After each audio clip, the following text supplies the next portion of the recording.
In this video, I'd like to show you how to pronounce the letter L in German. Now, you might say the L is not very difficult because you have it in many other languages, which is true, but in German we have a particular position of the tongue for the letter L, and if you get that wrong, then your L sounds a bit odd and you always have this slight disturbance in the ears of German native speakers, so you might want to avoid that. So in contrast to many languages where the tip of the tongue is right at these teeth, in German, when we say the letter L, it's a little bit further back in the mouth, okay, like 3 centimeters. Basically, you have the teeth, then you have like this flat area, and then it goes up in your mouth. Here, I'm trying to show it. I know it's a bit difficult to see into my mouth, but this is where you want to have your tongue. Trying to open my mouth a bit more. Okay, this is where you would like to put it. So let's try it with a couple of words. For example, liegen, leben, los.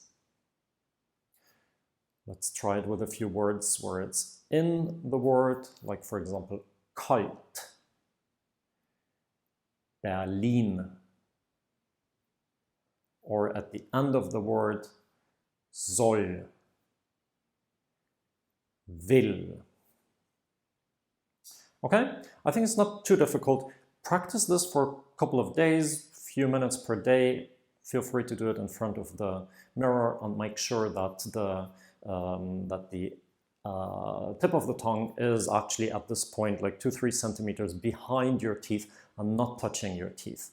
Before I give you one final piece of advice, if you'd like to learn German systematically with very thorough pronunciation, explanations, and the grammar and everything from scratch, or also from an intermediate level up, and you want to do the whole thing embedded in Story, check out our online video course. You will find the link somewhere below this video.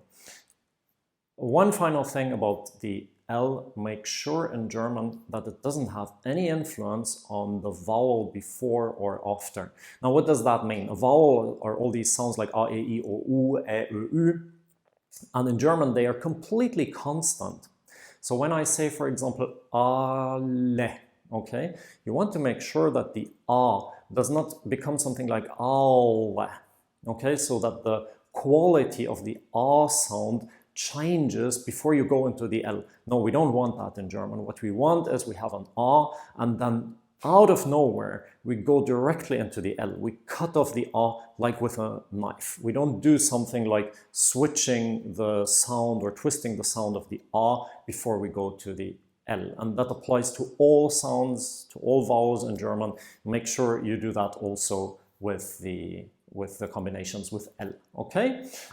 Yeah, that's it. Feel free to practice this a lot until you get it right, and we'll see each other in the next video.